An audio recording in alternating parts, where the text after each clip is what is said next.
Welcome to our channel study and smile, পড়তে পড়তে হাসি।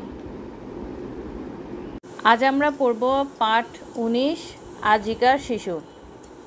লিখেছেন সুফিয়া কামাল। তাহলে শুরু করা যাক। জি, আজিকার শিশু লিখেছেন সুফিয়া কামাল। আমাদের যুগে আমরা যখন খেলেছি পুতুল খেলা, তোমরা এই যুগে সেই বয়সে লেখাপড়া করা মেলা। আমরা যখন আকাশের তলে উড়াইয়েছি শুধু ঘুড়ি, তোমরা এখন কলের জাহাজ চালাও গগনজুড়ি।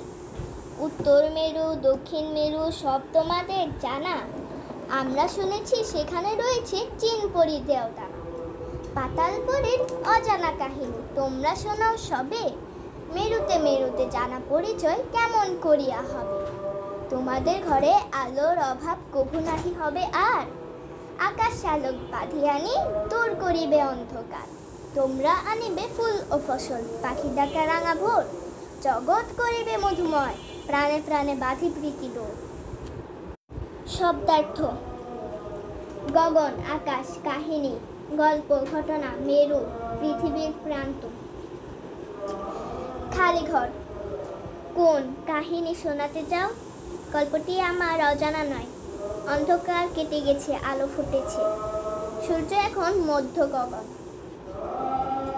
শিশুরা আকাশে ঘুড়ি উড়াচ্ছে, শরীর ভালো থাকলে মন ভালো থাকে।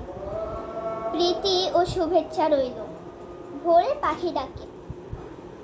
বাক্য বলি ও লিখি।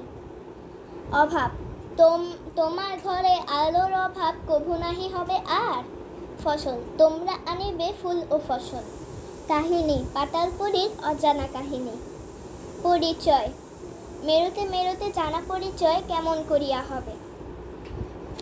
উত্তর বলি। আমরা পড়ালেখা করব কেন? পৃথিবীর মেরুতে মেরুতে কি আছে তা জানার জন্য, এবং পৃথিবীর থেকে অজ্ঞতা নির্ভর অন্ধকার দূর করতে জ্ঞানের আলো ছড়ানোর জন্য আমরা পড়ালেখা করব। অজ্ঞতা নির্ভর কিভাবে আমরা অন্ধকার দূর করব? জ্ঞানের আলো ছড়িয়ে আমরা অন্ধকার দূর করব। পৃথিবীকে কিভাবে সুন্দর করা যায়? জ্ঞানের আলো ছড়িয়ে এবং ফুল ও ফসল পাখি ডাকা রাঙা প্রভাত এনে আমাদের এই পৃথিবীকে সুন্দর করা যায়। আগের চরণটি বলি ও লিখি। আমরা যখন আকাশের তলে উড়াইয়েছি শুধু ঘুড়ি, তোমরা এখন কলের জাহাজ চালাও গগনজুড়ি। তোমাদের ঘরে আলোর অভাব কভু নাহি হবে আর, আকাশ আলোক বাঁধিয়ানি দূর করিবে অন্ধকার। একই শব্দের অর্থ। যুগ: কাল আমল। গগন আকাশ আসমান, আলো কিরণ আলোক। অন্ধকার আধার তিমির, জগৎ পৃথিবী দুনিয়া। বুঝিনি। পাতালপুরী মাটির নিচের কল্পনার জগৎ। উত্তর মেরু পৃথিবীর উত্তর প্রান্ত, দক্ষিণ মেরু পৃথিবীর দক্ষিণ প্রান্ত। প্রীতিডোর ভালোবাসা বন্ধন। আগের যুগের এবং বর্তমান যুগে তিনটি পার্থক্য বলিও লিখি। ছেলেবেলায় পুতুল খেলা করে সময় অতিবাহিত করা হতো, বর্তমানে পড়াশোনা করে সময় অতিবাহিত করা হয়। আগে ঘুড়ি উড়িয়ে আনন্দে সময় পার করা হতো, এই যুগে বিমান উড়োজাহাজ হেলিকপ্টার চালিয়ে সময় পার হয়। আগের যুগে ধারণা করা হতো উত্তর ও দক্ষিণ মেরুতে জিন পরি দৈত্যের আবাস ছিল। উত্তর দক্ষিণ মেরু আকাশ পাতাল কোথায় কি আছে এই কালে শিশুদের সব জানা। আমরা এখন পড়ব শব্দের অর্থ।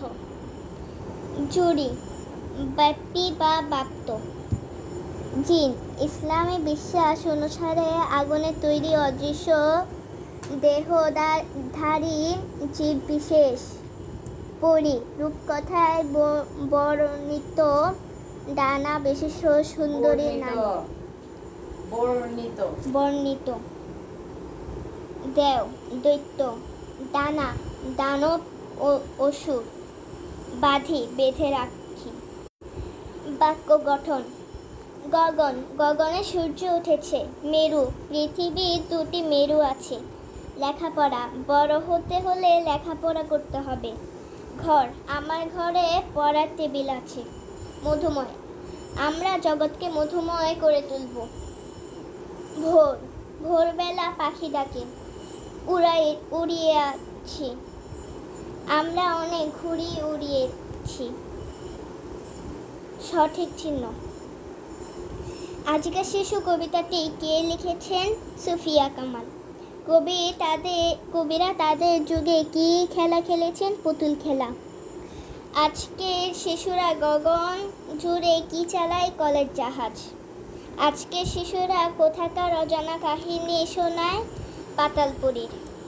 আজকের শিশুদের ঘরে কিসের অভাব হবে না? আলোর অভাব হবে না। আজকের শিশুরা কি দূর করবে? অন্ধকার। আজকের শিশুরা কি আনবে? সবকটি সঠিক। আজকের শিশুরা এ জগৎকে কি করবে? মধুময়। তোমাদের ঘরে আলোর অভাব কবু নাহি হবে আর। চরণটি কোন কবিতার? আজিকার শিশু। গগন শব্দের সমার্থক শব্দ কোনটি? আকাশ। প্রদত্ত শব্দ মানে বিপরীত শব্দ যেতে পারে। আকাশ, পাতাল, উত্তর, দক্ষিণ, আলো, আধার, দূর, কাছে, নিকটে। মধুময়, বিষাদময়, জানা, অজানা। তারপর হচ্ছে লিঙ্গ। নরবাচক শব্দ, নারীবাচক শব্দ। কবি, মহিলা কবি। ভদ্রলোক, ভদ্র মহিলা। গরু, গরুপতি। পিতা, মাতা। বাবা, মা। যুক্ত বর্ণ। তালুক বসায়ে বফলা, নিঃশ্বাস। ক্ষীয়, শিক্ষক। দন্তনয়ে দন্তনয় ফলা, বিভিন্ন। কয়ে তফলা, মুক্ত।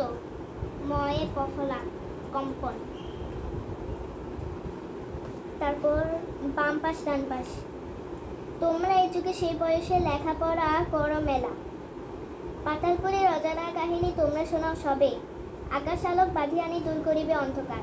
মেরুতে উত্তর মেরু, দক্ষিণ মেরু সব তোমাদের জানা। আমরা শুনেছি সেখানে রয়েছে জিনপরি দেওদানা। প্রদত্ত শব্দ চলিত রূপ। খেলিয়াছি, খেলেছি। উড়াইয়েছি, উড়িয়েছি। শুনাইয়েছি, শুনেছি। করিয়া, করে। হইবে, হবে। করিব, করবে। আনিবে, আনবে। অতীত, বর্তমান, ভবিষ্যৎ।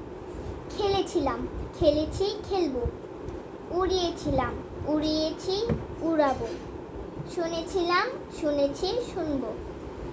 করতো, করে, করবে।